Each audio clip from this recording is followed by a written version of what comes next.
Bonjour, je vous retrouve aujourd'hui pour vous parler petit téléobjectif zoom et bague à longe.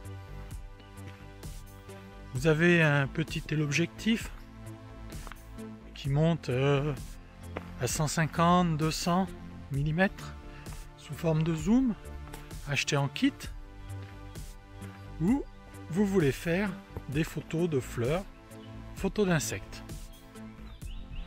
Déjà, avec une focale de 200 mm, vous pouvez sans problème photographier des fleurs. Effectivement, il faut qu'elles soient un petit peu grosses, mais vous pouvez quand même réaliser de très belles photos de fleurs et aussi de papillons qui viennent butiner. Mais vous voulez aller un peu plus loin. Vous avez la possibilité d'ajouter sur votre zoom des tubes à longe, des bagues à longe. Ces bagues qui viennent se mettre entre l'optique et le boîtier vont augmenter le tirage de l'optique et vous permettre de faire des mises au point plus rapprochées des sujets que vous allez photographier. De plus, ces bagues à longe montées sur un zoom vont vous permettre d'avoir différents rapports de grossissement et vous donner une très grande latitude pour la mise au point et pour le cadrage. Alors, si vous êtes intéressé par des bagues à longe, vous allez en trouver dans toutes les marques de constructeurs de boîtiers, chacun a sa bague à longe. Vous allez aussi en trouver des adaptables.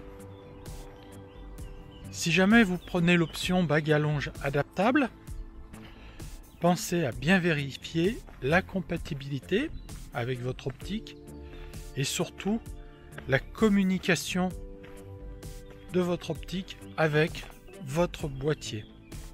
Effectivement, vous pouvez tomber sur des bagues à longe entrée de gamme, mais là vous allez avoir un contrôle manuel total de votre optique et ça sera pas toujours évident pour photographier. Donc si vous pouvez garder l'autofocus et les informations d'ouverture, c'est vrai que c'est quand même beaucoup plus pratique pour l'usage que l'on veut en faire. Je vous montrerai les différentes possibilités, mais additionner les bagues à longe n'est pas forcément la meilleure solution.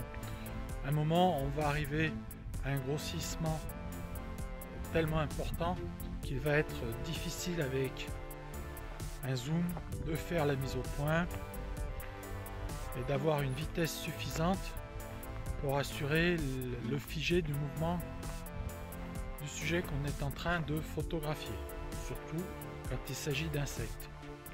Donc ne soyez pas trop ambitieux au niveau de la quantité de bagues. Une ou deux bagues suffiront largement et à l'usage, même une seule fait largement l'affaire avec un zoom de 200 mm. Donc on va voir ensemble ce que ça donne. Ça tombe bien, le soleil est de sortie, il fait un peu plus chaud que ces derniers jours et je vais chercher les petites fleurs.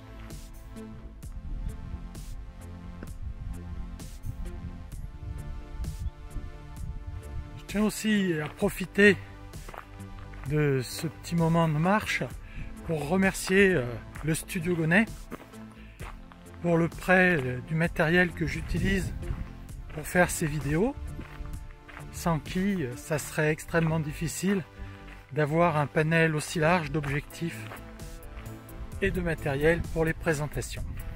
Voilà l'objectif que je vais utiliser dans cette première partie. Donc il s'agit du 55-200 de Fuji avec la stabilisation. Donc au début je vais l'utiliser sans les bagues à longe. Objectif seul à monter sur un Fuji X-H1 à la focale de 200 mm.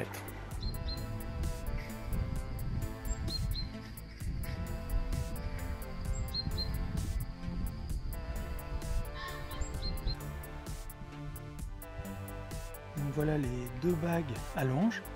Vous en avez une de 16 mm, une de 11 mm. Vous pouvez les monter ensemble ou indépendamment en fonction du taux de grossissement que vous voulez obtenir avec votre optique.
Alors petit bilan après cet exercice photographique avec le 55-200 et deux bagues à longe. Alors déjà les bagues à longe, très agréables à transporter, ça ne surcharge pas le sac, c'est facile à mettre, facile à enlever et ça permet en parallèle de garder une optique 55-200 pour éventuellement photographier un peu de paysage, un peu d'animaux. C'est vraiment très pratique. À 200 mm, sans les bagues à longe, je n'aurais pas pu faire de photos d'insectes.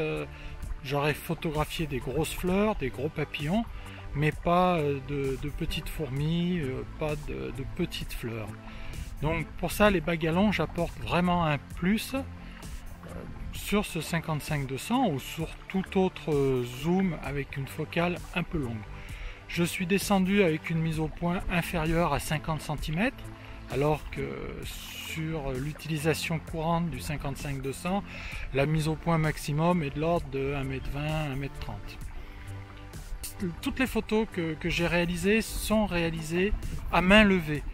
J'ai compté uniquement sur la stabilisation de l'appareil et de l'optique pour faire toutes ces photos.